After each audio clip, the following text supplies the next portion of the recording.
오늘은 나래농장의 내 몸에 착한 홍삼 이 제품을 소개하려고 합니다. 나래농장의 착한 홍삼은요, 강화도에서 이 젊은 농업인이시죠, 임재영 우리 구독자님께서 직접 생산해 가지고 온라인을 통해서 소비자들에게 직거래로 판매하고 있는 그런 제품이기도 합니다. 특히 우리 임재영님께서는요, 홍삼을 숙성시키는 방법을 직접 연구해 가지고 특허 기술로 등록까지 해놓으셨다고 해요. 2013년부터 이 홍삼 제품을 만들어 가지고 온라인 판매만을 고집한 이유는요, 마진을 없애고자 한 거라고 하십니다. 네이버 쇼핑에서 후기가 한 7만 개 정도, 만족도는 5점 만점에 4.9점을 기록할 정도고요. 재구매율은 뭐 말할 것도 없이 상당히 높습니다. 홍삼 액으로 만든 60호들이 한 달분이 6만 9천 원 정도 하고요. 하루에 2번입니다. 아침하고 저녁에 이렇게 드시면 되는데, 계산해 보면요, 한 포당 1,150원 정도로 어떻게 보면 음료수보다도 저렴합니다. 품목은 홍삼 스틱, 홍삼정, 어린이 홍삼, 청소년 홍삼 등등으로 나누어져 있는데요, 모두 첨가물이 없고 원액입니다. 원액. 말 그대로 원액입니다. 가격이 상당히 합리적이지만 품질은 최고이고, 불만족 시에는 전액 조건 없이 환불한다, 이렇게 말할 정도로 자신 있게 내놓은 제품이라고 하십니다. 주문하실 때에는요, 김복준의 사건 속으로 구독자입니다 써주시면은 홍삼액을 추가로 5포 증정한다고 하시고요. 주문은요, 우리 채널 고정 댓글에 적혀있는 링크를 클릭하시거나 네이버에서 내 몸에 착한 홍삼 검색하셔가지고 주문해도 됩니다. 전화는요, 010-2182-5385 010-2182-5385로 직접 전화 주셔도 된다고 합니다. 나래농장 홍삼으로 건강 한번 챙겨보시기 바랍니다. 예, 우리 홍 박사는 일본 갔다 와서 처음인가? 네, 맞아요. 후쿠오카 우리 갔다 오고 난 이후에 홍 박사 지금 여기 처음 오는 거 같죠? 맞아요. 네. 저번 주에 연관영 교수가 있으니까. 어땠어요, 거기? 어디 일본이요? 너무 좋았죠. 우리 제작진들이랑 교수님들이랑 시간 너무 즐겁게 보내고 와가지고 좋았어요. 여름휴가 엄마 아빠 저 골절상 입으셔가지고 못 어디 갔잖아요. 못 갔는데, 그냥 그 짧게라도 2박 3일이라도 일본 가서 맞아요. 그냥 콧바람 쐬고 온 거예요, 콧바람. 근데 확실히 교수님 그 짧게 갔다 왔는데도 난 좀 다녀오니까 이렇게 좀 전환도 되고. 맞아. 그죠? 그 예, 휴식이 필요한 이유예요. 예, 진짜 그런 느낌이 있더라고요. 예. 그러니까 못 쉬었잖아, 올해 금년에 하나도. 맞아요. 근데 2박 3일이라도 그 갔다 와. 다음에 또 가자고요. 좋아요. 오늘 우리 홍 박사님이 준비해 온 거는 유명한 사건이에요. 이것도 꽤 유명한 사건이에요. 그렇죠. 서울 외곽 순환도로로 대리기사 뺑소니 사건이고, 참 안타까운 어떤 그 사건으로 인해서 죽음이 있었죠. 그렇죠. 예, 참 이거 꽤 논란이 됐던 그런 사건인데, 우리 홍 박사님이 아주 꼼꼼하게 준비해 왔어. 아주 꼼꼼하게. 아유. 근데 이제 염 교수는 아주 방대한 양의 이 외국 문헌들을 참고해서 수집해가지고 브리핑 한다면, 우리 홍 박사님이 찾아오시는 사건은 역시 분석이기 때문에, 세밀하게. 범죄 심리학 분석이기 때문에 아주 꼼꼼할 수밖에 없다. 아주 꼼꼼. 덜 꼼꼼하게 해야 되겠어요. 그래서 우리 듣는 구독자님들도 인내심이 약간 필요할 때가 있기는 해. 그렇죠. 너무 이렇게 막 꼼꼼하게 막 세밀하게 얘기하다 보니까. 근데 이제 또 그런 그렇게 어떤 꼼꼼한 사건 요런 거에 집중해 가지고 머리를 쓰는 게요, 우리 두뇌에 미치는 영향이 엄청 좋대요. 머리를 아무래도 좀 써야 네, 되니까. 거기 막 이렇게 집중하는 그것도 굉장히 우리 뇌 자체의 운동이 된대요, 운동이. 그래서 아마 짐작컨대 우리 홍 박사님 저 분석 요 내용을 열심히 꼼꼼하게 듣는 분들은 분석적 사고가 생성되면서 뇌 활성화에 기여할 거예요. 너무 비약했나? 예, 오늘 한번 우리 홍 박사님이 준비한 이 안타까운 죽음에 대해서 한번 알아보죠. 그리고 네. 분석을 한번 해보죠. 이 사건 너무 안타까운 사건이었는데요. 발생은 2010년도였어요. 15년 전이네. 네, 2010년 6월 26일이었는데 저녁 9시 반경이에요. 밤. 예, 밤 9시 반에 112에 이제 신고 전화가 한 통 예. 접수가 돼요. 그 내용인즉슨 그 자기가 어떤 남자한테 폭행을 당하고 있다. 남성한테. 네, 이런 밤 9시에. 신고예요. 이제 신고하신 분은 이제 52세의 이 씨였어요. 이제 여성분이겠네요? 남성이에요. 예. 남성이 지금 남성한테 폭행당하고 있다. 예. 예. 그럼 도대체 누가 때린다는 거냐고요. 그렇지, 물어봤겠지. 이제 신고하신 분은 대리운전을 하시는 기사님이셨고요. 예, 그 이제 이 씨를 폭행한다는 사람은 그 차의 차주인 42세 박 씨였어요. 대리운전 시켜놓고 지금 때리는구나, 대리기사를. 예, 맞아요. 그럼 도대체 이제 왜 때리냐는 왜 말이에요. 때려, 진짜. 그러면 이제 요날 차주인 박 씨가 당일에 회사에 회식을 했대요. 예. 한 15명 정도가 모여가지고 회식을 했는데 한 9시 한 15분, 14분 요때 이 박 씨의 직장 동료가 이제 박 씨 집에 가야 되는데 차가 있잖아요. 그래서 대리운전을 이제 신청을 해가지고 그래서 온 거네. 예, 기사님이 이제 오신 거죠. 이 회식 장소는 경기도 구리였다고 해요. 구리. 예. 근데 이제 박 씨의 집은 일산. 일산. 구리에서 이제 일산까지 가야 되는구나. 맞아요. 그 대리운전을 이제 하고 신청해가지고 이제 기사님이 와가지고 이제 차를 타고 갈 때 원래 보통 이제 차주 타고 기사님 타고 이렇게 그렇죠. 가는데 한 명이 더 탔어요. 한 명 누가 탔지? 이 박 씨의 회사 동료. 동일 방향인가 보다. 예, 김 씨. 그리고 이제 박 씨가 그 술이 많이 취했으니까 방향도 비슷하고 하니까 같이 타고 간 거예요. 그래갖고 이제 그 뒷좌석에 박 씨를 태우고 예, 동료 김 씨는 앞좌석에 타고 들챈 사람이. 예, 그리고 이제 기사님 이 씨가 운전을 하고 이렇게 가는 상황이었는데 이 서울 외곽순환 고속도로를 타고 가고 있는데 이 박 씨가 지금 뒤에서 자고 있었잖아요. 예, 근데 깼어요? 갑자기 깨어나가지고 예. 이 기사님이 이 씨가 운전을 못한다고 하면서 막 때려요. 술을. 그러니까 이제 기사님이 운전을 하고 있는데 뒤에서 막 때리면 때리니까 운전 못하죠. 그래갖고 갓길에다가 이제 정차를 해요. 요거 정차한 위치가 이제 불암산 톨게이트 근처라고 하거든요. 예. 근데 이제 차를 세우고 나면 이제 그만 그쳐야 되잖아요. 근데도 계속 자꾸 때려? 예, 예. 그러니까 이 기사님이 이 씨가 신고를 한 거예요. 때린다고. 정차해놓고 예. 이제 그리고 이제 차에서 내린 거란 말이에요. 근데 이제 여기서 그냥 그런 사건인가 보다. 이런 사건들 좀 안타깝지만 간간이 나잖아요. 근데 여기서 안 끝나고 이제 더 불행한 사건이 발생을 한 거죠. 그렇겠죠. 10시 6분이었어요. 이 신고가 된 건 9시 반이었잖아요. 맞아요. 근데 이제 밤 10시 6분경에 그 파출소 순찰차가 현장에 도착을 해요. 신고받고 그 갓길에. 근데 차도 없고, 가보니까 사람도 없고, 아무도 없어요. 뭐야? 그러니까 이제 그냥 신고했다가 뭐 해결이 취소했구나? 돼서 갔는가 그냥 이렇게 하고 복귀를 해요 대로. 근데 아니었던 거예요. 청천벽력 같은 일이 생긴 거죠. 무슨 일이 생긴 거야? 이 씨가 기사 이 씨가 그 신고한 게 9시 반이었잖아요. 그렇죠. 그로부터 한 2시간 정도 지났어요. 한 11시 50분, 그러니까 11시 40분에 이제 밤 11시 40분에 한 통의 신고가 또 접수가 돼요. 근데 이 신고자는 누구냐 전혀 상관이 없는 사람이었는데 트럭 운전사셨어요. 예. 근데 그 이 씨가 원래 신고했던 지점 있죠? 갓길에 정차했던. 불암산 톨게이트 있는데. 예. 거기서 한 1km도 채 안 떨어진 위치였대요. 예. 한 800m, 900m 정도에 이제 갓길에 정차해 놓은 건데 거기를 지나가던 트럭 운전기사가 그걸 봤구나. 여기 사람이 쓰러져 있어요. 저쪽 길에 사람이 막 쓰러져 있어요. 이런 신고를 한 거예요. 사고를 당한 것 같아요. 네, 그래갖고 이제 그 서울 고속도로 순찰 차량 있잖아요. 그 순찰 차량이 고순대차가. 네, 봤더니 이 기사님 이 씨가 사망한 상태로 있더라는 거죠. 걸어가다가 뭐 교통사고 당했나? 그럼 도대체 이 이제 기사님 이 씨한테 무슨 일이 있었냐는 거예요.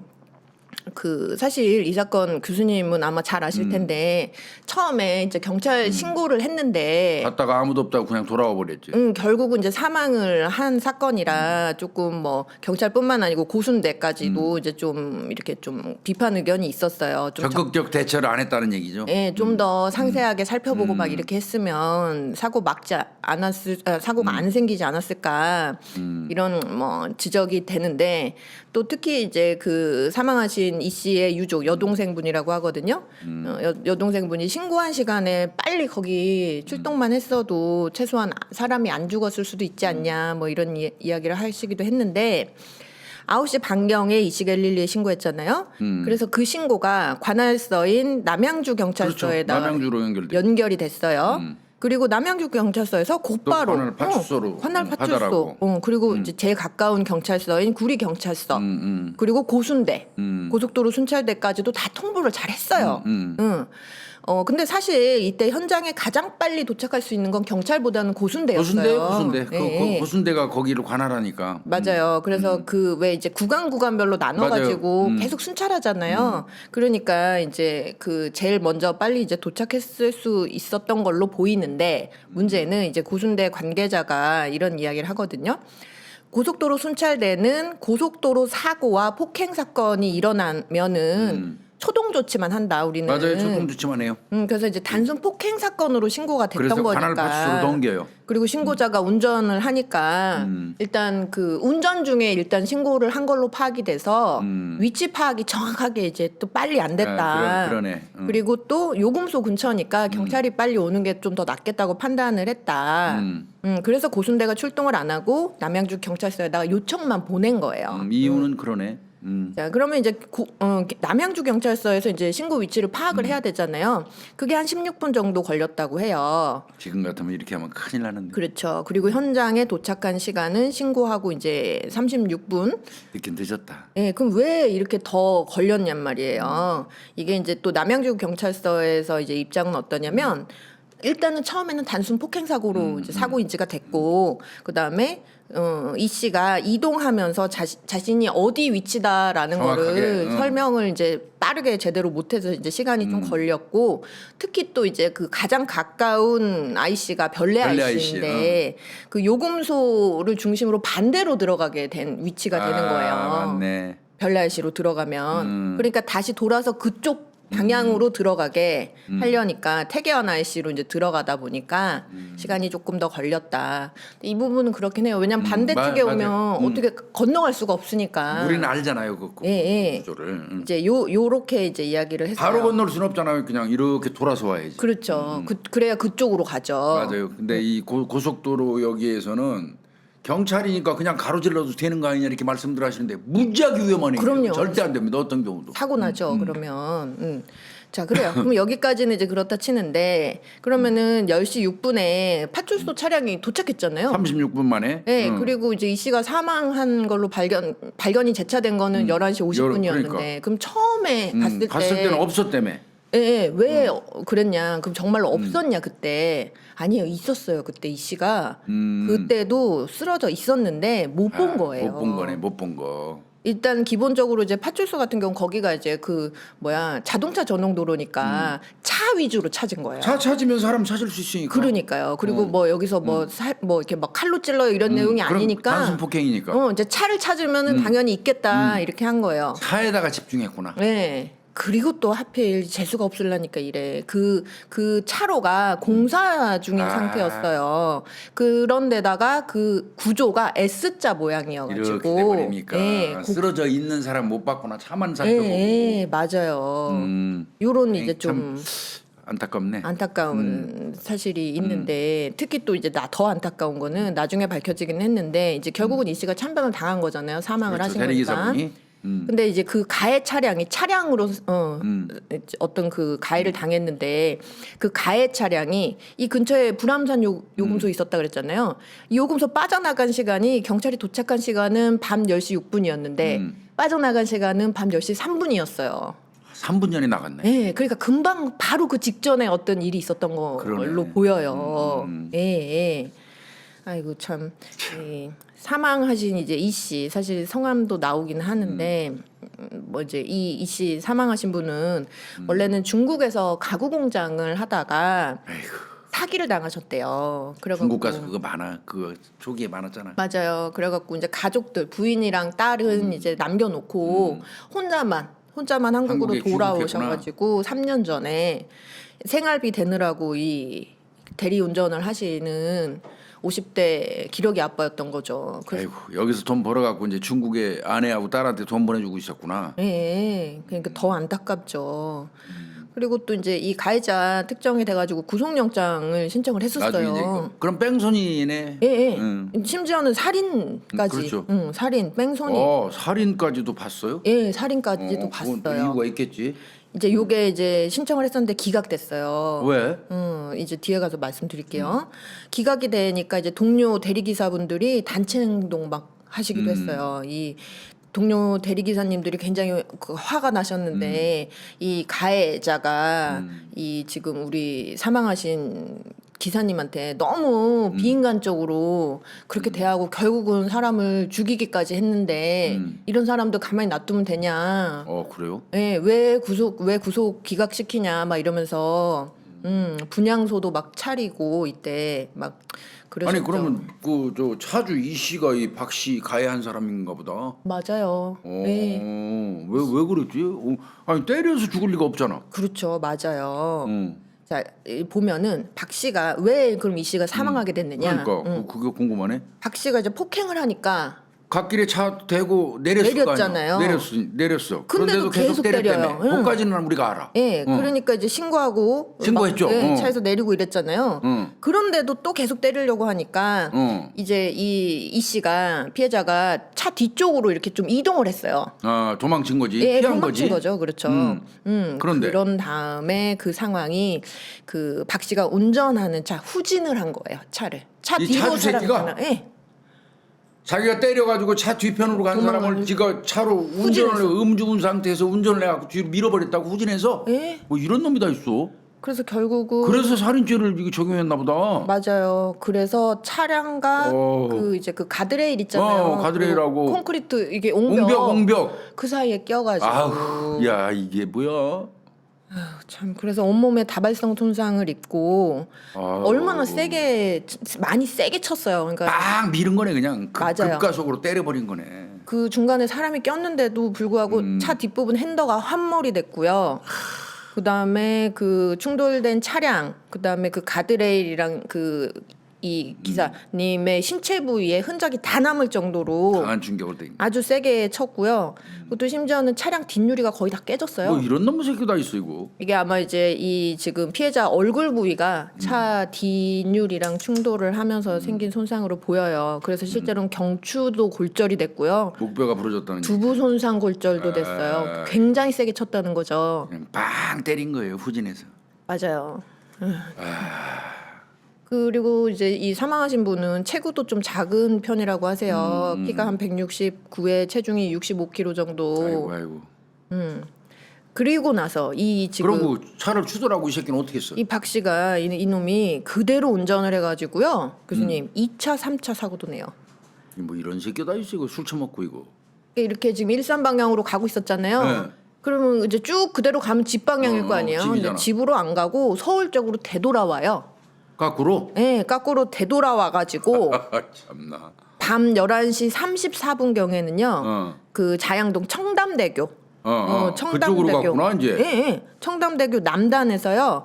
중앙선을 침범해 버려요. 술 처먹고. 아유. 그래서 그럼 반대편도 차가 올 거 아니에요. 이 최 씨 소유의 소렌토 차량이랑 빵 이제 사고를 내요. 아유 이거 큰일 날. 그러니까 이제 좌측 운전석 그 앞부분으로 빵 친 거죠. 그리고 나서 멈춰야 될 거 아니에요. 근데 안 멈추고 또 연이어가지고 중앙선을 또 침범해가지고 불법 유턴을 해요 이번에. 이 새끼 아주 완전 또라이 새끼구만. 예, 그러면서 이번에는 이 이제 정면 추돌 안 해서 사람 안 죽은 안 죽은 거예요. 지도 뒤질 뻔했네. 맞아요. 그래서 그러니까 이제 좌측 팬더만 딱 때렸구나. 맞아요. 스쳤어. 빵 치고 그리고는 가서 불법 유턴을 해 유턴하면서 또. 또 이제 조수석 앞부분으로 이 길가에 세워놓은 그 최 씨의 그랜저 승용차를 또 박아요. 그러니까 여기서 한번 왼쪽을 한번 요 차가 이렇게 있으면 요걸로 한번 오는 차를 땅 때리고 그리고 가서 돌아서. 유턴해서 오면서 또 여기 서 있는 차 차를 요거를 우측으로 또 또 때리고. 때리고. 야, 미친 거죠. 이거 완전 미친 거네 진짜. 예. 야, 이 새끼 안 뒤진 게 다행이네 현장에서. 요때 혈중 알코올 농도가 0.143%였다고 아유, 만만치예요. 하고요. 예. 소주 적어도 2-3병, 3병은 마셔. 맞아요. 교수님 정확하신데 거의 맞아요. 딱 정확하세요. 이따가 이제 나올 건데. 자, 그러면 이렇게 사람을 사망케 만들어 놓고 죽여 이거 너무 다 놓고 있어, 이거. 어떤 책임을 받았냐 이거죠. 어떤 책임을 졌냐는 거예요. 일단은 이 박 씨 때문에 피해자가 사망하게 그쵸. 된 거는 대리기사분. 명확해요. 그죠?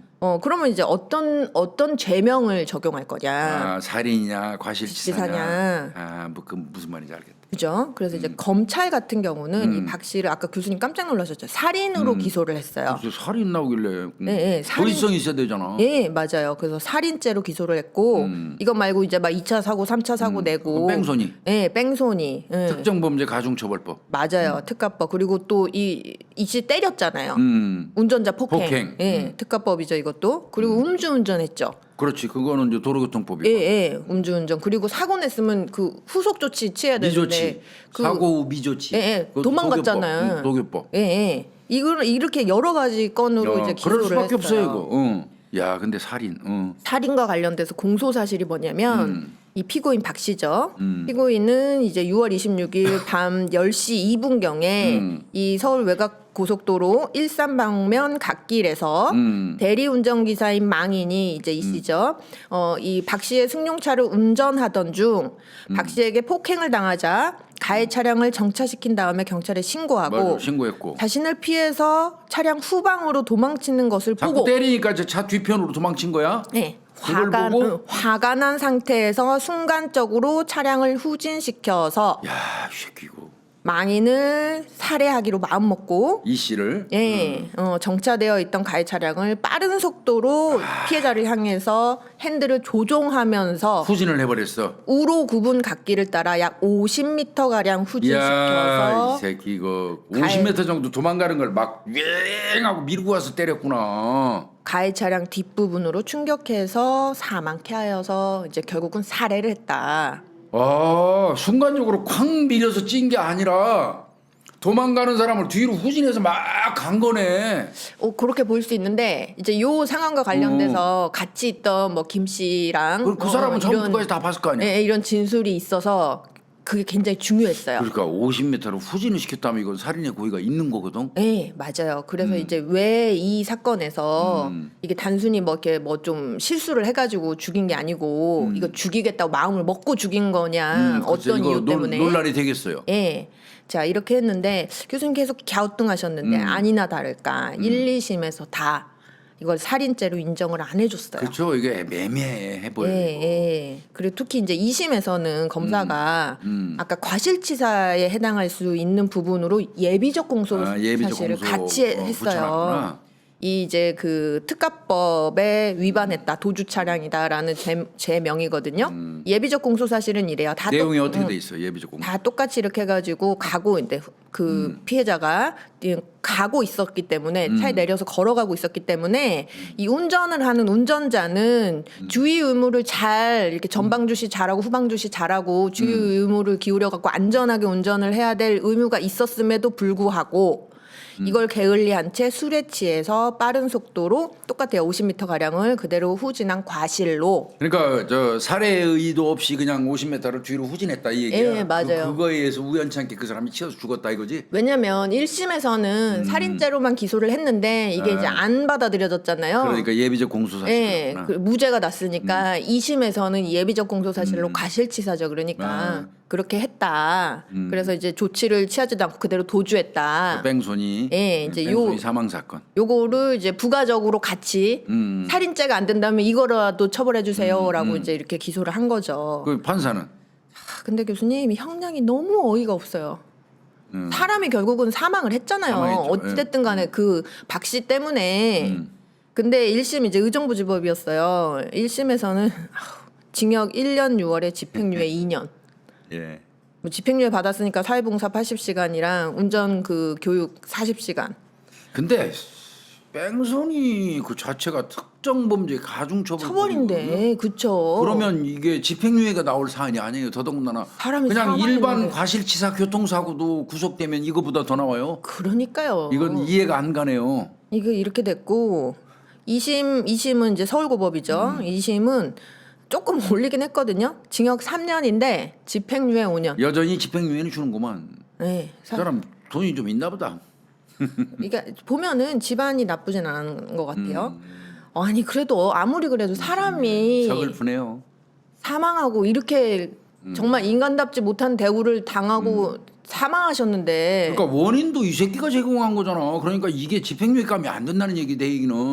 때리고 하지 않았었으면 불러놓고 때리지 않았으면 내릴 왜 일도 내려요, 없고 거기서. 결국은 그래 살인의 고의 없이 술 취갖고 운전하다가 후진 냈다 하는 잘못해가지고, 바람에 잘못해서 죽었다 손 치더라도 그러니까요. 그 사람이 그 고속도로에서 내려가 갓길을 내려서 걷게 된 그 걷게 된 원인도 이유가. 제공한 놈이 이놈이잖아. 애초부터 부른 놈이기도 하고. 그러니까요. 근데 이런 놈한테 어떻게 집행유예가 되냐? 아마 돈이 많아갖고 짱짱한 변호사 선임한 것 같은데. 참, 이게 너무 이런 거 보면 열받아 혈압이 빡빡 올라 이거. 그렇죠. 아무리 자본주의 세상이라도 말이야. 참, 그럼 가해자 박 씨는 뭐라고 얘기하냐면 뭐라고 그래? 말이에요. 당연히 뭐 술 취해서 몰랐다고 그러겠지 뭐. 맞아요, 뻔하죠. 술 취해갖고 사람 친 걸 몰랐다. 그러겠지. 네, 그때 내가 운전한 것 자체가 기억이 안 난다. 에이씨. 네, 아유 정말 열받죠. 자, 그럼 우리가 여기서 이제 팩트 체크를 한번 해보자고요. 실제 정말 있었던 일만. 네, 그거 한번 확인해 보자고 이거. 가해자 박 씨가 이 사건 당일 6시부터 오후 6시부터 9시까지 구리에서 회식했어요. 그 교수님 한 아까 소주 3병 정도라고 했는데 0.143이면 네. 세 병은 겉분이 먹는 거. 맞아요. 자기 말에 따라고 목격자들 말에 따라도 소주 한 20잔 정도. 그러면 7잔 반 나오. 맞아, 딱 세 병이. 딱딱 3병이 되죠. 예, 이 정도 마셨다는 거예요. 그리고 나서 오후 9시 14분경에 이 박 씨의 동료가 그렇고. 대리운전 요청했고 그래서 일산이라며 이 새끼. 예, 그래서 피해자가 배정을 받아서 왔고 이 가해자가 박 씨가 만취해가지고 차에 탈 때부터 이렇게 부축을 받아갖고 이제 그러니까 뒷좌석에다가 뒷좌석에 앉았죠? 앉았죠. 그리고 직장 동료 김 씨가 앞 운전 조수석에 탔지. 앉았죠.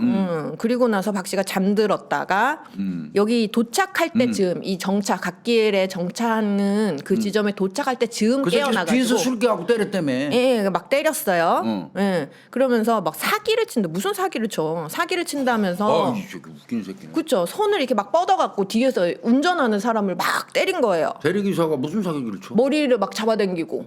이 위험하죠. 내려야지. 예. 그리고 이제 옆에서 그러니까 조수석에 탄 동료가 막 말렸어요, 김 씨가. 근데도 안 멈추니까 이제 세워가지고 112 신고를 한 거예요, 9시 반에.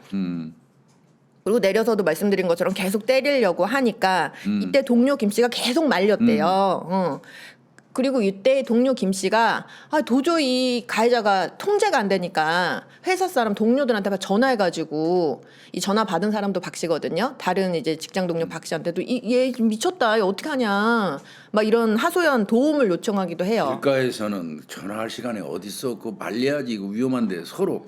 네, 맞아요. 이놈도 저 이 씨도 위험하고 그 술 취한 놈도 위험하지. 그 고속도로 상에서 밤 늦은 시간. 네, 맞아요. 근데 이제 무슨 전화를 하고 앉았어. 거기서 그거 수습하는 게 우선이지. 막 말렸는데도 말이 안 들으니까 이제 막 다 당황해가지고 어쨌든 그러는 사이에도 계속 막 때린 거네. 때린 거예요. 그러니까 그리고 차 뒤로 내려가고 도망갔고. 차 뒤쪽으로 이동을 했고 그 사이에 이제 동료 김 씨가 박 씨를 계속 말리면서 요때 야, 너 안 되겠다. 너 좀 한숨 자고 가. 너 술이 지금 너무 많이 취했으니까 지금 안 돼, 이 상태로는. 요때 요 말을 할 때 요렇게 하니까 얘가 뒤에서 내려갖고 운전석에 탄 거예요. 요때. 이 새끼 운전석에 타면 안 되지. 그리고 얘는 이게 타고 그 다음에 이 동료 김 씨는 이제 그 피해자한테 대리기사. 사과하려고 막 내린 거예요. 이분이 지금 내려 있으니까 자기가 이제 막 내린 거야. 자기도 같이. 그러면서 두 사람이 그럼 같이 내려져 있는 상황이잖아요. 그렇지. 네, 그러면서 뒤쪽 갓길에 이제 차가 왔던 반대 방향이죠. 그쪽으로 조금 이동을 했대요. 요때 동료 김 씨는 뭐라고 얘기하냐면 제가 지금 지금 엉망진창이니까 박 씨가 자고 가라고 했고. 그러니까 도저히 그럼 집에 가야 되는데 답이 없으니까 지나가는 차라도 잡아 타고 가려고 지는 가겠다고? 이제 같이 이제 가려고 쟤는 안 쟤는 나도. 내버려 둬야 되겠다 이제 이렇게 하고서 그 이제 이 반대 차가 서 있는 그 뒤쪽 반대 방향으로 이렇게 걸어갔다는 거예요. 그리고 자기가 먼저 걸어가고 이제 그 피해자가 뒤따라서 이렇게 걸어가는 그런 상황이었다고 진술을 해요. 그러니까 이 새끼 팽개치고 두 명이 가는 거네. 그냥 대리기사 하고. 가야 되겠다 이제 이렇게 하고 그로부터 이제 50m 정도가 떨어진 지점까지 이동을 했어? 했어요. 요게 10시 2분경이에요. 갑자기 이때 얘 지금 운전석에 타 있잖아요. 갑자기 후진을 해가지고 차가 막 와요. 그러니까 차 쪽에서 조금 더 가까운 사람은 저기 뭐야 피해자잖아요. 그래서 다쳤. 그래갖고 빵 친 거예요. 김가가 앞서가고 이 씨가 뒤따라가는 바람에 이 사람이 먼지 치인 거네. 예, 맞아요. 근데 뭐 물론 나중에 이제 이 동료 김 씨가 뭐 차에 치일 때는 거의 나란한 수준이었다라고 이야기를 하고 자기가 이제 도로 쪽 그다음에 피해자가 그 갓길 안쪽에 이제 걸어가는 상황이었는데 차가 왔고 빵 때렸다. 이제 이렇게 이야기를 해요. 그리고 나서 11시 50분이 돼가지고 그 사고가 발생한 장소로부터 한 200m 떨어진 갓길에서 김 씨가 발견이 됐고요. 거기 서 있었어 그 새끼? 김 씨요. 예, 예. 나쁜 놈이 이것도 나쁜 놈이 내가 볼 때. 사건이 이렇게 처리하는 게 어딨어. 씨. 이제 사건 발생하고 나서 이 동료 김 씨의 행적에 대한 진술이 조금 문제가 됐거든요. 이게 이제 그 살인죄가 되느냐 안 되느냐 안 엄청 되느냐에 중요한 엄청 부분이고. 중요하게 영향을 미친 부분이에요. 좌우간 이 동료 김 씨 같은 경우는 현장을 그때 이탈을 했다라는 소리고 자기가 쓰러진 그 피해자는 못 봤다. 이게 말이 돼? 이 사람도 주장을 하기를 자기 기절했대요. 자기도. 차가 이렇게 빵 하면서 때리면서 지도 이 사람도 치였어요? 치진 않았는데 치지 않은 걸로 보여요. 이게 뭐 이렇게 증상이 심하진 않거든요. 근데 어쨌든 자기도 뭐 기절해 있었다 뭐 모르겠어요. 행적이 조금 이상하긴 한데 어쨌든 그런 취지예요. 자 그리고 나서 박 씨는 사고 내서 이탈해 갖고 아까 그 뭐야 자양 청담대교 돌아서 막 가버린 거 아니야? 예, 맞아요. 그렇게 하다가 그렇게 해놓고 그 시흥 요금소를 통해서 서울 시내로 가가지고 그렇게 사고 다 내놓고 그 교수님 이 박 씨가요 사고 내놓고 어떻게 할게요? 기가 막혀요. 사고를 냈으면 거기 2차 3차 사고 냈잖아요. 소렌토 치고 그렇죠. 그랜저 쳤잖아. 그럼 거기서 잡혔느냐? 아니에요. 어떻게 했어? 또 내뛰어요. 어디까지 도망간 거야? 또 내뛰어가지고 그 이제 자정이 지나가서 다음 날 00시 36분경에 올림픽대로 여의 2교 밑에서 왔다 멀리도 갔다. 씨. 이 밑에서 차 연료가 떨어져요.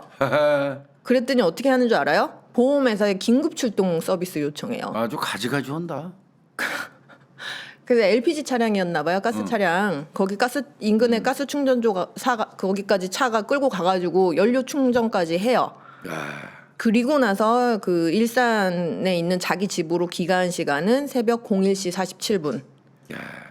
근데 교수님 웃긴 거는요. 아까 사고를 냈잖아요. 그럼 저는 이 씨 사고 냈잖아요. 근데 자기 집 가는 방향이었잖아요. 그래서 그대로 그냥 갔으면 20분 정도만 더 가면 왜요? 일산 뭐 금방 가지고. 네, 자기 집이었거든요. 근데 이렇게 사고 내놓고 안 가고 쌩 난리를 치다가 01시 47분에 이제 귀가를 해요. 자, 그리고 참고로 이 가해 차량, 박 씨의 차량은 우리 스틱이라 그러죠? 수동 변속기. 아, 이거 기어 넣는 거? 예, 예. 그거 술 먹고 운전하기 쉽지 않은데. 그러기 이거 어렵잖아요. 스틱 차량이었어요. 이 새끼 술 취한 것도 아닌 것 같은데. 그리고 교수님 맞아요. 그것도 논란이 됐죠. 그리고 이 박가 가해자는 17년 동안 이 스틱 차량을 운전을 했대요. 수동 차량. 그리고 그 이 피해자 이 씨가 갓길에 처음 정차한 지점에서 그 50m 지나가고 충격한 지점 있잖아요. 그 갓길에 아까도 말씀드렸다시피 약간 굴곡이 져 있어요. S자람에. 바꿔 얘기하면 뭐예요, 교수님? 거기서 후진을 해가지고 집 쳤잖아요. 그럼 핸들 조작을 해야 돼요. 당연하죠. S자로 돼 있으면요. 네. 울퉁불퉁 돼 있으면 요걸 조정해서 하지 않으면 가서 목적지로 그 뒤로 후진이 안 돼요. 안 되죠. 그대로 직진하면 이상한 굴곡이 돼서 엉뚱한 방향으로 나가죠. 예. 그 충격을 한 지점으로 그 당도를 하려 그러면 얘가 핸들 조작을 조향을 해야 하는 된 거지. 거예요. 조향 장치를 예. 작동했어야 되는 거예요. 길의 그 지형이 그렇다는 거예요. 그리고 또 한 가지 점은 그 갓길에요 50m 간격으로 가로등이 설치가 되어 있었어요. 화나네. 그래갖고 처음 정차한 지점에서 충격 지점까지도 사람을 식별할 수 있는 정도였어요. 화나구나. 예, 물론 이날 비가 좀 왔다 그러는데 거의 뭐 별로 많이 안 오고 가로등이 있었기 때문에 충분히 사람을 볼 수 있었다는 거죠. 그래서 고의성을 본 거구나. 예. 그래서 이제 1심 판단은 의도가 가장 중요하잖아요. 행위는 그러니까, 지금 명확해 보이고, 근데 의도가 있다고 보기가 어렵다. 살인의 의도가 없었다. 그러면서 하는 얘기가 범행 이후에도 음주 상태에서 계속 운전해서 자기 집과 다른 방향으로 가서 2차례나 교통사고를 내고 도주해서 집에 도착하고 나서 집 가갖고 쳐 자빠져 잤대요. 이런 범행 이후의 행적을 살펴보면 살인죄를 저지른 사람의 사후 행동으로 보기가 어렵다. 이게 난 더 웃기네. 그쵸? 이 판결 자체가 더 웃겨요. 말도 안 돼. 그러니까 사람 쳐놓고 차 돌려서 또 막 돌아다니다가 여러 차 꽝꽝꽝 치고 그리고 집으로 도망가서 자빠에 잔 걸 보니까 정상이 아니었는 걸로 보여져서 친 것도 몰랐을 수도 있겠다 그 소리네. 맞아요. 이게 세상이 이런 이게 무슨 진짜 말 같지 않은 소리. 진짜 그러니까 아니죠, 사고 이거. 쳐놓으면 엉뚱한 짓을 더 하면 그게 이성은 애가 이성을 잃어서 그 범위를 인정하기 어려운 거네. 반대로 얘기하고 있어. 거꾸로 얘기 거꾸로 아주 죄질이 불량한 쪽으로 가는 게 맞는 거지. 그렇죠. 그 얼토당토 하는 짓을 하니까 얘가 사람 쳐놓고 그런 설마 짓을 했다는 이러겠어? 것 자체가 제 제정신 아니었을 거야 이렇게 인정해 주는 거잖아. 아유, 진짜 아니죠. 이상한 판결들 많아요. 진짜 이거 아니죠. 그리고 이거는 정말 이해 안 가네. 그리고 특히 이 가해자 박 씨에게 살인의 의도가 있었다는 유일한 증거는 아까 동료 김 씨의 진술인데 이 김 씨의 진술을 신뢰할 수가 없다. 요게 또 한 가지 이유였어요. 뒤에 가서 자세하게 말씀드릴게요. 그러니까 검사가 당연히 즉각 항소하죠. 항소하지. 항소 이유 뭐냐? 아니 이렇게 사망하게 한 거는 명확하다. 이 박 씨가 박 씨 때문에 이 씨가 사망한 건데 이제 결국은 중요한 건 살인의 고의를 인정할 수 그렇지, 있는가? 그게 중요하지. 그건데 이제 첫 번째 그 피해자가 이 박 씨한테서 폭행을 당하면서 이 신고한 내용에 따르면은 이때 이미 죽여버리겠다 막 이런 말을 했다는 거예요. 그 말을 했다. 예, 그러니까 이제 그 악의가 가득한 상태였다 이미. 그러니까 살인의 고의를 표출했다. 예, 그렇죠. 그다음에 이제 두 번째 아까 말씀드렸잖아요. 스틱 차량이어가지고 실수로 후진 기어를 넣기가 어렵다. 고의로 백하지 않으면 그렇죠. 그리고 저도 저기 교수님 일종 이거 스틱이거든요. 그러면은 이제 우리가 1, 2, 3, 4, 5단까지 있고 그다음에 6단이 있잖아요. 그러면은 처음에 살살 출발할 때 이제 1단 넣어야 될 거 아니에요. 정차 상태에서 그 1단과 마지막 후진하는 6단은 위치가 이렇게 떨어져 있어요. 여기 중립에 기어 이렇게 있으면은 1단 이렇게 넣어야 되는 것과 여기 중립에서 후진 이렇게 넣는 거는 완전히 다르죠. 그래서 이 실수로 후진 기어를 잘못 조작할 가능성이 없고 이제 물론 오토 차량이라면 드라이브에다 직진에다 놓느냐 후진 아래다가 놓느냐 뭐 이거 헷갈릴 수도 있겠죠. 근데 스틱은 그거야. 스틱은 이거 거의 헷갈리기가 밟으면서 어렵죠. 해야 되거든. 그렇죠. 오른쪽 발로 크러치 밟으면서 이렇게 해야 되는데 빼야 되는데 그죠. 잘못하면 시동거리잖아요. 이제 그래서 잘못 조작할 가능성이 거의 없다. 그 다음에 이 전방에 이 차가 이제 정차해놨잖아요. 그러면 이제 앞쪽으로 갔을 때 뭐가 뭐 장애물이 있어. 그러면은 뒤로 살짝 뺄 수도 뺐다가 있는데 이제 가는데 앞에는 멀쩡했단 멀쩡했어요. 말이야. 그럼 앞으로 아무것도 가야지 없어요. 왜 뒤로 와? 뒤로 갈 이유가 하등 없다는 거예요. 칠 마음이 아니었다면 그리고 가로등 설치돼 있어가지고 식별하는데 아무 문제가 없어서 뒤로 간 건 고의로 간 게 맞다. 그렇게 보는 게 맞다. 명백하다. 그다음에 세 번째, 그다음에 우로 구분도로 우리 아까 얘기했잖아요. 그냥 쭉 만약에 뒤인 줄 후진했다면? 알고 전진이라고 났다고 내가 착각했다 치자고요. 그래서 쭉 밟았단 말이에요. 그러면은 도로 후진으로 쪽으로 가지. 그렇죠. 갓길 쪽으로 안 갓길 가지. 쪽으로 안 가지는 거예요. 그래서 이 피해자를 치려고 그러면 한 번에. 의도적으로 조작을 했다는 거예요. 이런 거에 보면은 적어도 미필적 고의 정도는 있는 거 아니냐. 예. 다치게 할 목적 정도까지는 예, 있어. 예. 그리고 다쳐서 만약에 그러면 혹시 죽어도 어쩔 수 없다.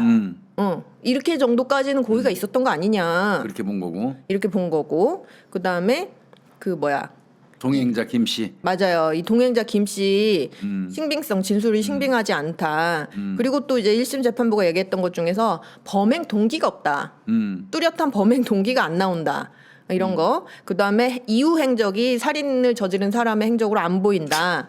그거 그래서 무죄라는 거 아니야? 예, 예. 1심은? 이런 판단이 지금 다 잘못됐다. 이거 지금 그리고 더불어서 아무 잘못도 없는 이 피해자를 살해한 게 결과가 매우 중대하지 않냐. 그렇지. 사회적 약자 지위에 있는 이 피해자를 대상으로 범행했고 그다음에 배우자 외에 다른 가족과는 합의도 안 이루어졌고 합의도 안 했어요. 그 재판에 회부됐을 때까지도. 이 뭐 배우자 이 씨의 배우자랑은 뭐 어떤 좀 뭐 그런 얘기가 오갔는가 본데 이 이제 다른 가족들이랑은 뭐 논의가 안 됐던 모양이에요.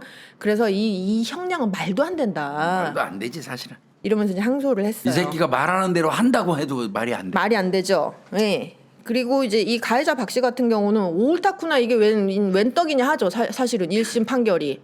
그러면 입 닥치고 있어야 되는데 물론 이 씨가 사망한 거에 대해서는 이의가 제기를 안 했어요. 근데 다만 이 씨를 때렸잖아요.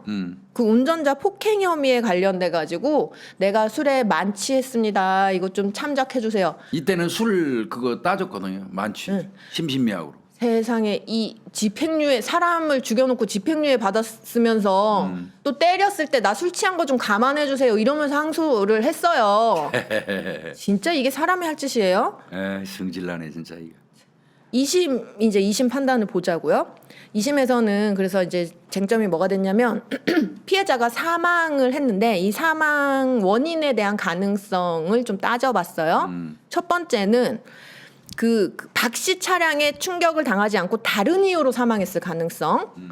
그다음에 두 번째는 박 씨 차량에 충격을 당해서 사망을 하긴 했는데 운전자가 박 씨가 아니었을 가능성.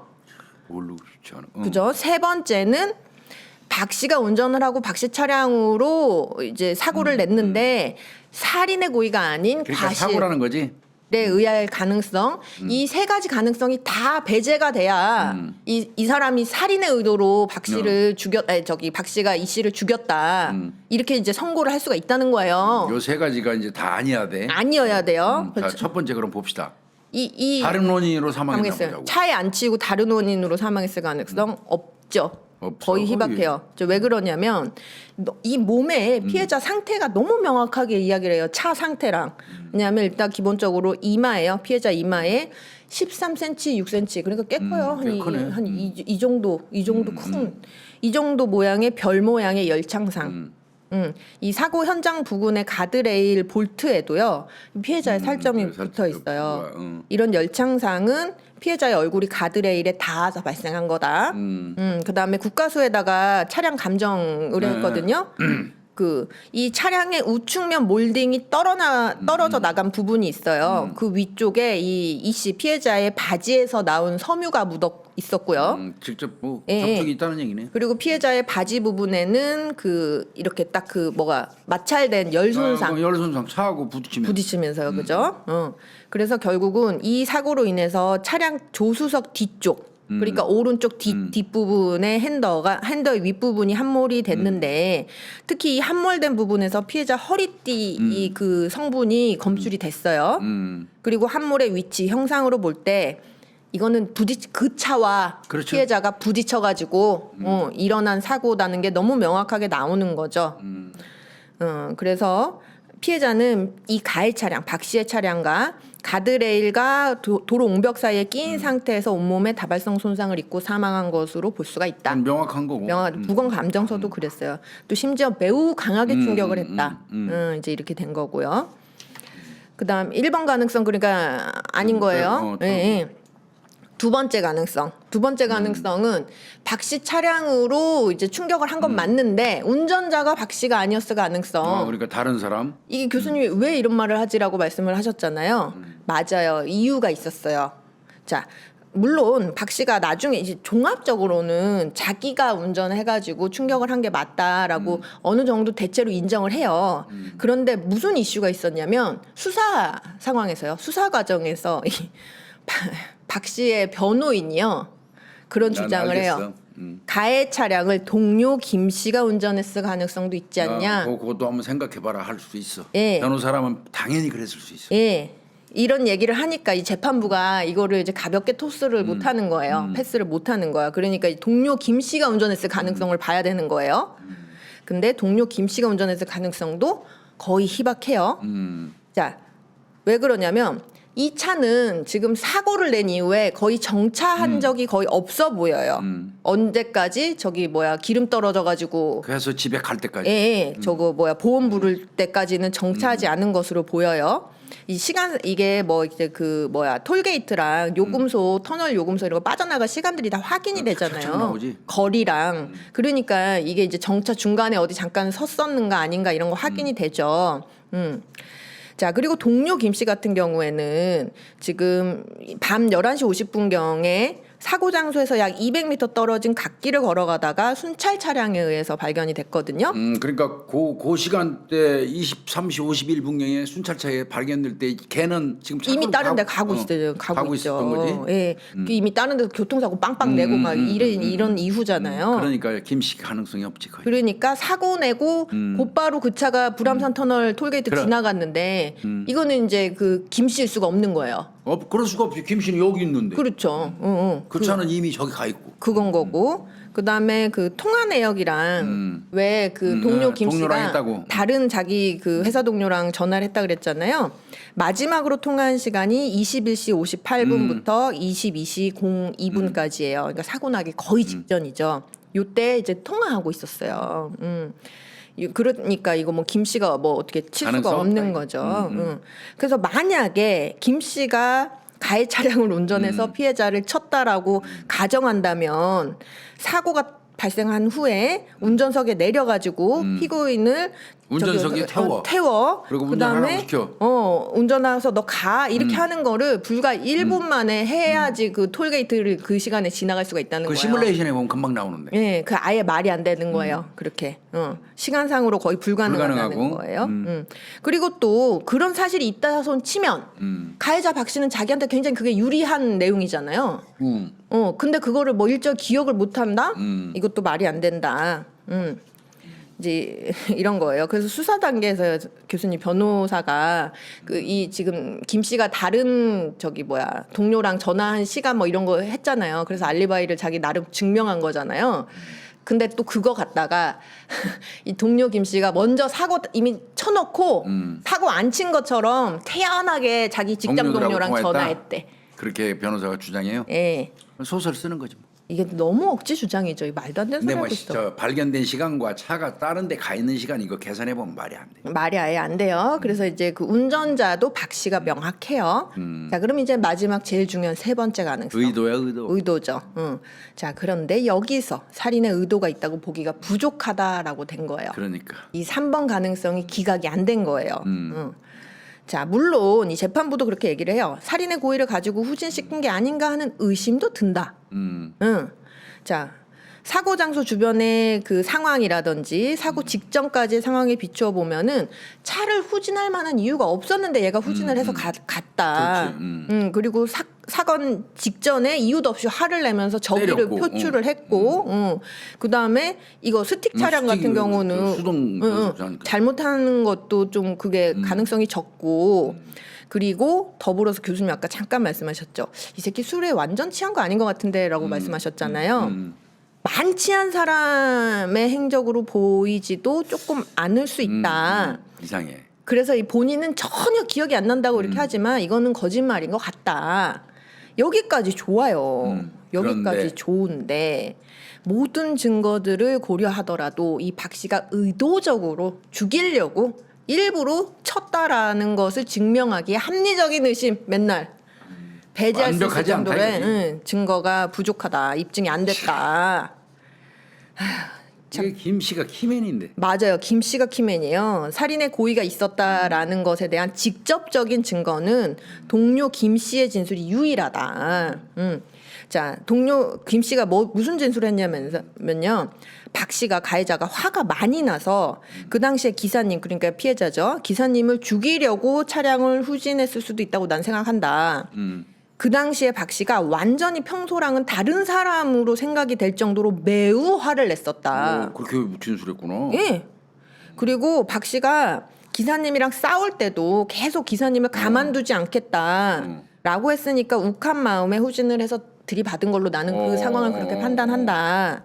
이제 이런 진술을 했거든요. 그런데 자, 그런데 그럼에도 불구하고 동료 김 씨의 진술 신빙성이 의심스러워서 살인에 대한 증명력이 부족하다. 이 사람의 진술 자체가 이게 변호사 작전이 통한 거예요. 맞아요. 변호사가 김 씨한테 떠밀기 한 게 아주 지금 미묘하게 의심받- 이게 작용한 예, 예. 거예요. 맞아요. 이게 예전에는 그런 게 있었어요. 이제 어떤 진술을 깨부셔야 되는 입장에서는 그 사실은 진술의 내용 자체보다는 그 진술자 그 말을 하는 저 사람이 믿을 만한 사람이 못 그걸 따지는 거지, 된다라는 공격을 많이 했거든요. 그러니까 근데 메신저로 공격하는 예, 거예요. 메시지보다. 맞아요. 그 요즘은 이제 인식이 바뀌어서 메신저에 대한 신뢰성 상관없다.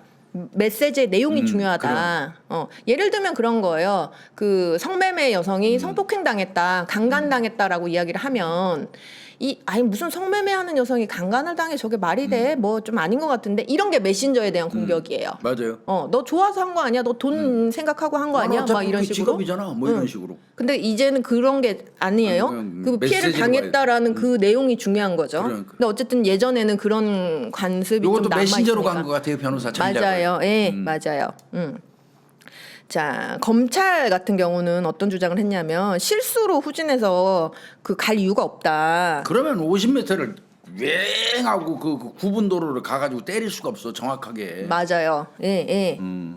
자, 그리고 이제 검찰에서는 이게 이제 살인의 의도를 가지고 한 행위다라고 하면서 이게 굉장히 빠른 속도로 갔다 뭐 이런 것들을 김 씨 진술에 의존을 할 수밖에 없잖아요. 당연하죠. 이제 박 씨는 기억이 안 나고 이 씨는 사망했으니까 그 당시에 차가 어느 정도쯤에 있었고 우리가 어디 정도의 위치에 있었는데 차가 어떻게 달려와가지고 어떻게 쳤다. 이거는 김 씨 진술밖에 없잖아요. 그거를 가지고 50m도 추정을 한 거고 그 다음에 속도도 굉장히 빨랐다 이런 것도 추정을 한 거란 말이에요. 위치도 추정을 한 거고. 그렇죠. 근데 이런 것들이 다 김 씨 진술을 토대로 한 건데 검찰의 주장이 이 김 씨 진술 자체가 믿을 수가 없다. 그러니까 메신저 공격이 통했다니까. 이렇게 재판부가 이야기를 해요. 나 이해 안 가네 정말 이거. 진짜 안 되죠. 근데 물론 사고가 난 이후의 행적에 대한 김 씨 진술 교수님 좀 이상하다고 말씀하셨잖아요. 좀 이상해요. 이상해서 이 사고 이후의 행적에 대한 김 씨 진술이 신빙하지 않다라고 재판부가 판단을 했는데 이 부분은 저도 물론 좀 뭐 납득 가는 바도 있는데 김 씨 같은 경우에 아까 그랬잖아요. 둘이 같이 있다가 지도 저 때문에. 자기도 지들 쳤다. 기다렸을 때문에. 예, 이렇게 근데 이게 거짓말이에요? 이게 뭔지를 모르겠어요. 이제. 이게 거짓말로 나오면 진짜 이게 문제 생기거든요 이게. 그래서 김 씨가 애당초에는 이렇게 후진으로 왔을 때 피해자도 치고 나도 부딪혔다라고 부딪혔다. 진술했는데 나중에는 나는 안 치였다. 이러니까 이게. 나는 안 치이고 그 피해자가 치여가지고 팍 이렇게 몸이 탁 이렇게 쓰러질 때 내가 거기에 부딪혀서 나도 자빠졌다. 이렇게 이제 그래서 안 번복을 다쳤다? 해요. 예. 근데 아까 말씀드렸죠. 피해자는 어떻게 됐어요? 차량과 그러니까. 콘크리트 옹벽 사이에 꼈단 말이에요. 그러니까 팍 넘어지지 않았어. 맞아. 예. 그러니까 거기 부딪혀서 자기가 넘어져서 자기도 뭐 의식을 거짓말이지. 잃었다라는 그건 게 말이 안 돼요. 안 맞는 거잖아요. 자 그렇다면 좋아 그렇다면은 차에 같이 부딪혔다고 치자고 차에 같이 부딪혔다고 치면은 피해자는 사망할 정도로 그렇게 세게 부딪혔는데 이 지금 동료 김 씨는 외상이 없어요. 그러니까. 이것도 말이 안 된다. 이런 거고 그 다음에 자기 이제 부딪혀갖고 이제 쓰러져 있었다는 거예요. 기절했을 때문에 잠시. 예, 한 시간 가량인데 시간상으로는 거의 2시간 정도 되거든요. 1시간 40분 정도 되는데 그 자기가 쓰러졌다가 가드레일에 이제 기대서 누워 있다가 깨어났을 때 그러면은 왜 피해자 못 봤냐 이 사람도 했더니 이제 자기가 그 더 앞쪽에 있었고 시선이 반대 이렇게 뒤로 여기 사람이 쓰러진 데는 이쪽인데 자기는 이 반대쪽을 보고 있어가지고 못 봤다. 근데 그것도 이해는 안 가요. 그런 후진 사고가 있는 걸 봤으면 주변을 다 앞뒤 좌우로 살펴보는 게 사람의 본능이에요. 그렇죠. 그리고 사고 나기 직전에 나랑 같이 그럼요. 있던 사람이 있었는데 본능인데 내가 눈앞에 보이는 것만 봐서 뒤에 일어난 상황을 난 확인 안 했다. 이것도 이해는 안 가요. 솔직히. 쓰러졌다 그냥 일어나서 뒤도 안 돌아보고 그냥 갔다는 그게 또 말이 게 안 되기는 되는데 해요. 사실은. 자, 말이 안 되고 또 더 문제가 뭐였냐면은 처음엔 이렇게 또 얘기하다가 처음에 얘기한 게 이건 나중에 얘기한 건데 최초 진술할 때 있잖아요. 이 사건 다음 날 새벽에 김 씨 최초 진술하거든요, 경찰에서. 근데 거기서 자기가 거기서 10분 정도 차 세우려고 서 있었대. 그럼 또 이게 말이 안 맞잖아요. 그러니까. 응. 그래서 메신저가 공격당한 거예요. 이거. 예, 맞아요. 그리고 또 이것뿐만 아니고 이제 기타 그 외에 뭐 있었냐면 이 사람은 정차 지점에서 200m였고 피해자는 50m 정도였잖아요. 그러니까 그렇게 멀지 않단 말이에요. 피해자가 지금 쓰러져 있는 그 위치랑 김 씨가 발견됐을 때랑 이랬을 때 그러면은 그 파출소 차가 와가지고 처음에 발견했다면서요. 아니 고속도로 순찰대가 와가지고 했을 때 이 사람도 발견했을 거 아니에요. 근데 이때 그러면 깜짝 놀라야 될 거 아니에요. 어머 그 대리기사님 그 박 씨가 막 해갖고 이렇게 했었는데 결국 어떻게 됐을까요? 하고 물어봐야지 맞지. 근데 결국 사망을 해 있으면 깜짝 놀라고 당황스럽고 걱정하거나 뭐 이렇게 해야 그런 되는데 게 없었던 거예요 전혀. 이게 아니고 좀 당황해하면서 횡설수설하는 그런 모습을 보였거든요. 그리고 이 김 씨 핸드폰이 말이에요. 그 가드레일 넘어서 발견이 돼 있어요. 그런 이유. 그다음에 이 김 씨가 가드레일을 넘어가려고 시도를 했던 뭐 그런 것들이 확인이 되는데 이런 이유에 대해서 제대로 설명을 못 하고 석연치가 않아서 신빙성이 없다. 이게 참 메신저 때문에. 이런 문제. 그래서 그 동료 김 씨의 진술이 이런 이유로 지금 다 까인 거예요. 그러니까 한마디로. 걔 진술을 그대로 믿어버렸으면 박가연 놈을 살인의 고의가 있다고 판단하고 기소해도 그만인데 맞아요. 김 씨의 진술이 횡설수설이라고 합리적이지 않다 하니까 김 씨의 진술에 의존해서 기소한 게 다 아니다. 깨져버린 거잖아요. 배척돼 버리는 거 아니에요. 이런 거였어요. 이씨. 자, 그리고 이제 변호사가 전략 잘 짰죠. 예. 그리고 또 한 가지 이유. 박 씨한테 살인의 동기가 없다. 아, 그게 당연히 없지. 검사 대리운전사 불러갖고 죽이는 사람이 어딨어? 그러니까요. 이제 검사 같은 경우는 물론 맞다. 박 씨가 평소에 온순한 성격으로 보이는 거는 우리도 인정한다. 그런데 아까 교수님이 집안이 좀 괜찮나 이렇게 얘기했잖아요. 이 박 씨의 부모 형제들은 모두 학력이나 직업 면에서 박 씨보다 우월하고 울분이 있겠구만. 예, 박 씨가 아직 결혼을 못한 거, 그다음에 예전에 친구한테 사기당한 거 이런 것들로 인해서 평소에 스트레스가 꽉 차여 있다가 이 사건 당일에 자기가 평소에 가지고 있던 그 스트레스가 폭발하면서 피해 의식이 폭발하면서 화를 못 참아서 순간적으로 격분해서 확 죽여버릴 거야 이렇게 생각을 했다는 게 검찰 측 주장이에요. 가능한 얘기요. 이 정도면 동기 되지 않냐 이렇게 이제 주장을 한 건데 그러나 법정에서 이거 인정 안 할 거야. 안 해줘. 이게 다 추정이니까 인정을 안 해줬어요. 자, 그래요. 자기가 또 이제 박 씨 같은 경우는 또 이런 얘기도 해요. 자기가 사고 나고 직접 거기 가봤는데 앞에 아무것도 없어서 그냥 내가 17년이나 이거 스틱차 했는데 나도 왜 그런지 모르겠는데 실수로 내가 후진기어 넣었을 거로는 보이지는 않는다. 그러니까 자기도 후진을 하려고 했다라는 거를 좀 인정하는 취지예요. 왜 제가 후진했는지 모르겠지만 아마 동료 김씨 태우러 가려고 내가 했던 걸로 나는 내가 그렇게 했던 걸로 믿고 싶어요. 그러니까 이제 김씨 태우려고. 예. 기사는 갖고. 그래 맞아요. 그러니까 이제 여러 정황상 내가 차를 후진시킨 거는 일부러 한 건 나도 인정을 한다. 근데 그 일부러 했지만 그게 차 태우려고 김씨 동료. 일 거라고 나는 추정한다. 기억은 잘 안 난다. 이런 주장이었단 말이에요. 이렇게 이제 박 씨가 이렇게 주장을 하고 있으니 재판부도 그러면 살인죄 그 고의가 인정 안 돼. 안 되죠. 예. 그래서 결론적으로 살인죄에 있어서는 증명이 없는 경우에 해당한다 이러면서 무죄를 선고를 하고 살인죄는 무죄가 됐고 2심에서 이제 그 예비적 공소 사실 아까 뺑소니. 과실 실수로 요거는 이 사람을 쳤다라는 인식 자체가 미필적 고의. 그러니까 막연하게나마 나 지금 혹시 사람 친 거 아니야? 정도만 있으면 된다. 그 정도만 있어도. 근데 이 2심 재판부가 살펴봤더니 이 박 씨가 그걸 전혀 몰랐느냐, 사람을 친지를 전혀 몰랐느냐, 그건 아닌 걸로 보인다. 사람 친 거 제가 막연하게라도 알았을 건데 그대로 내뺐다. 라고. 그러니까 돌려갖고 내뺐지. 네, 맞아요. 일단 기본적으로 아까 제가 말씀드렸듯이 이게 살짝 부딪힌 거면 모를 수도 있죠. 근데 아주 세게 쳤단 그래. 말이에요. 그리고 당시 비가 오긴 했지만 가로등이 있어서 볼 수도 있었고, 그 다음에 이 교수님 또 이놈이 진짜 나쁜 게 차 뒷유리가 다 깨졌다 그랬잖아요. 이 피해자가 머리를 부딪혀서 그러면은 꽉 부딪혔어요.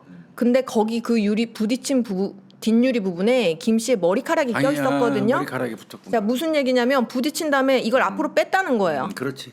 그러니까 뭐냐면 역과를 했을 가능성이 있는 거예요.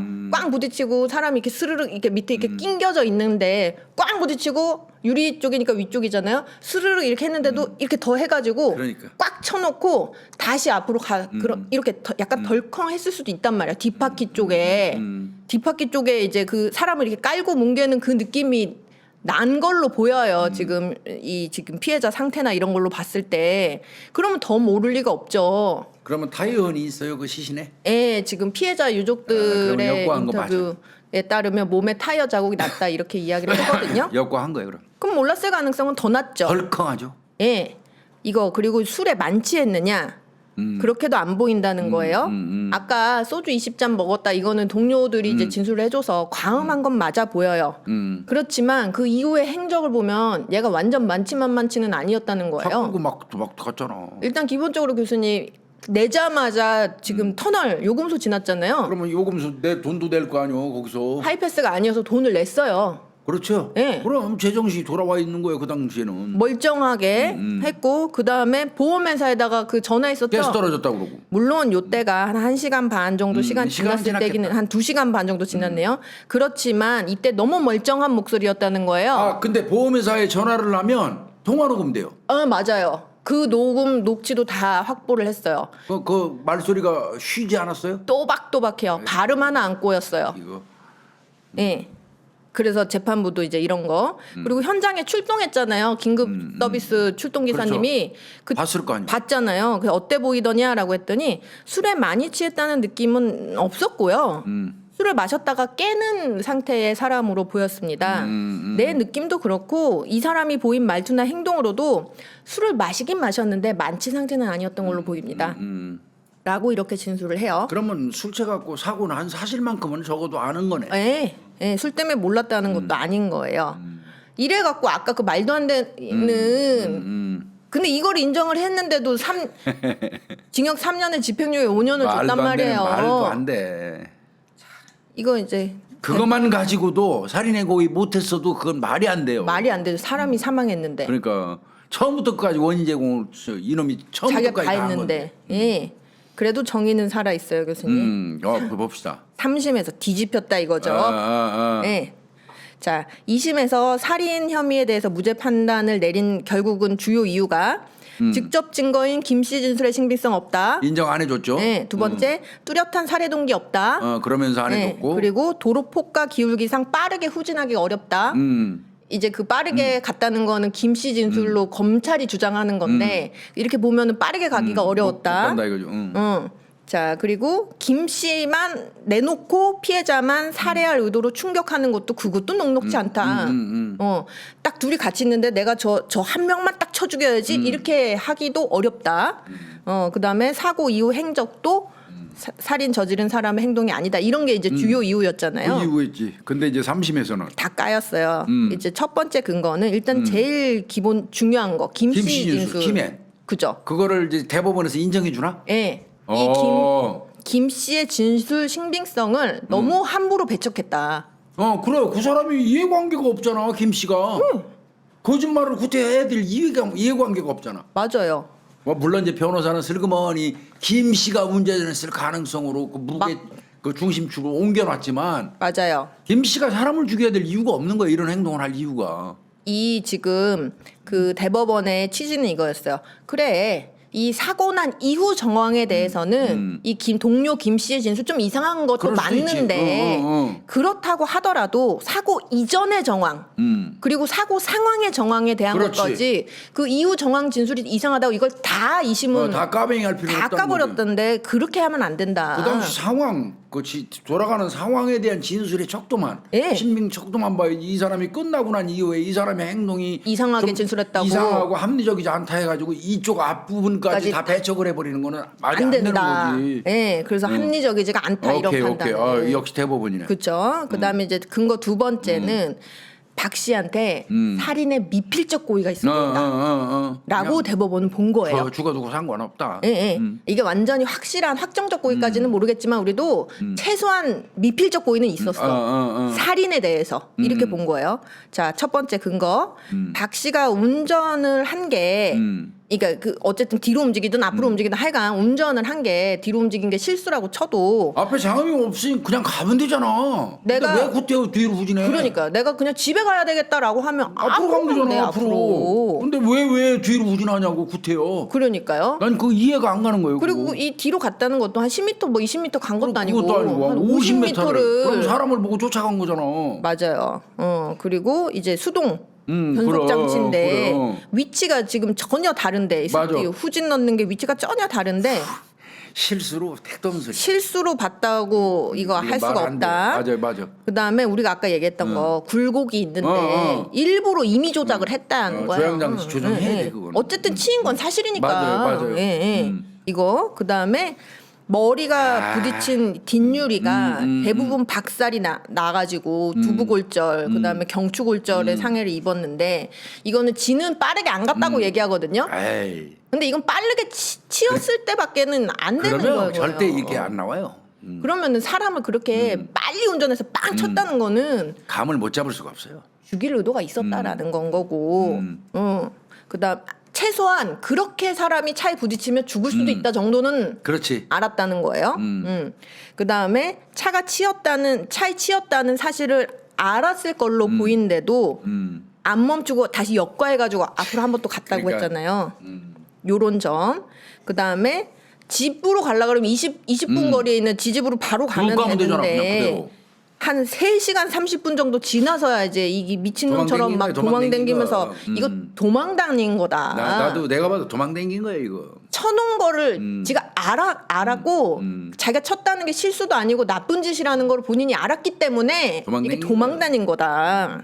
그렇게 보는 게 맞죠. 내가 봐도 그래요. 예. 그리고 애초에 이유도 없이 피해자 때리고 그리고 그 때린 시간이 은근히 계속 지속이 됐고 그다음에 말렸는데도 불구하고 계속 때리고 그리고 자기가 이 사람이 그러면 차에 혼자 잠깐 앉아 있었잖아요. 이 나머지 두 사람은 내리고 그럼 여기서 마음을 고쳐 먹어야 되잖아. 아유 내가 실수했구나. 술 취해가지고 잠깐 뭐 저 기사님한테 실수했구나.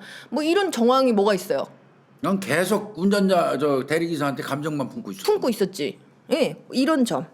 이런 점들을 다 종합을 해보면 살인에 대한 미필적 고의가 그렇지. 인정이 된다. 그래서 이 가해자 박 씨가 범행 당시에 반드시 살해를 할 목적이나 계획적으로 뭐 살인을 할 의도를 가지고 있었다라고까지는 계획은 아니겠죠. 단정할 수는 없지만 적어도 차로 피해자를 세게 쳐가지고 이렇게 그렇게 막 크게 다치게 해가지고 그럴 의도 그렇게 다치고 그 정도는 있었다. 그리고 그 정도로 사람 치면 죽을 수 있다는 것도 충분히 생각할 수가 인식했다. 있다. 이런 거예요. 결국 잘했네. 그래서 살인에 미필적 고의가 있다라고 볼 수 있는데 2심이 잘못 판단한 거다. 이거 파기환송됐겠네. 파기환송 됐어요. 어떻게 됐나? 자, 근데 여기까지 또 좋은데 교수님 파기환송 돼갖고 살인자가 인정이 됐어요. 인정됐으면 뭐 사람을 죽인 자는 뭐 5년 이상 무기 또는 사형인데 3년. 왜 하나 이거 정말 3년 받았어요. 여기까지 또 좋았는데 파기환송심에서 살인까지 인정을 했는데 지금 3년을 선고했어요. 그렇게 끝난 거예요? 그리고는 양측 모두 다 이제 검찰이랑 이 박씨 측 다 재상고를 안 해가지고 확정이죠. 합의됐나 보다 중간에. 2013년에 이거 확정 판결이었거든요. 그러니까 3년 뭐 풀로 살아도 진즉이 나갔네. 진즉에 나왔죠. 이거 합의됐을 거예요. 3년 떨어지. 그렇죠. 3년밖에 안 100% 나온 이유가 합의된 거예요. 네. 살인죄 인정되면 살인죄는 5년 이상 무기 또는 그 사형이잖아요. 네. 그런데 아마 3년으로 양형에 떨어졌다면 이거는 고려 요소가 있었다는 거죠. 그러니까 계획 살인은 아니고 예. 이를테면 우발 살인이고 미필적 고의하는 우발 살인으로 본 것 같고 반성하고 아마 있고 뭐 반성하고 합의하고 있고 또 합의했고 변호사 짱짱하고 하고 뭐 그래서 나가셨을 거예요. 이 사람 뭐 평소 성향상 뭐 범죄 요소가 좀 적고 뭐 이런 이유였겠죠. 그래도 씁쓸하네요. 그 물론 이 씁쓸해요. 지금 가해자 박 씨가 뭐 평소에 뭐 그렇게 되게 뭐 아주 막 일탈적이고 악한 반사회적인 사람은 상황은 아닌 것 같은데. 아니었던 것으로 보이지만 그래도 최소한 이 사고를 낼 그 순간 그 당시에는 나쁜 마음을 먹은 게 맞고 그러면 그로 인해서 결국은 무고하게 아무 잘못을 안 하신 진짜 어렵게 살아가고 힘들게 살아가는 열심히 살아가는 네. 사람을 저승상 보낸 거 사망하는 아니에요. 거예요. 맞아요. 그 아내하고 자식은 어떻게 돌아왔겠냐. 해요? 물론 이제 뭐 합의했겠지만 아니 집에 돈 좀 있고 그런 것 같아요. 그러니까 변호사도 애초부터 사가지고 변호사가 막 메시지보다 그런, 메신저 공격하는 그 저 전략도 만들고 예, 예. 적극적으로 한 거거든요. 예. 그거는 변호사비가 짱짱하다는 소리예요. 그렇죠. 어? 이런 그렇게 막 변호사들이 엄청나게 열심히 대드는 거는요. 돈을 많이 받아요. 성과급이 그 다 기다리고 있는 케이스가 많아요. 그렇죠. 그래요. 자본주의 사회에서 어떻게 하겠습니까? 돈 있는 게 죄는 아니지만 근데 이제 그냥 돌아가신 분이 너무 안타깝고 맞아요. 예. 가슴이 아프네요. 씁쓸한 사건이었어요. 참 찜찜하네요. 그래도 여기서 우리가 의미를 찾을 수 있는 거는 말도 안 되는 1, 2심을 깨부시고 예. 형량이 얼마가 주어졌건 그건 별개의 문제로 살인죄를 예, 인정합니다. 그 상징적으로라도 살인죄가 의율됐다는 거 맞아요. 그 자체로 만족하면서 오늘 마쳐야 되겠네요. 맞습니다. 꼼꼼히 찾아오셔서 고생하셨어요. 예, 수고했습니다. 감사합니다. 네.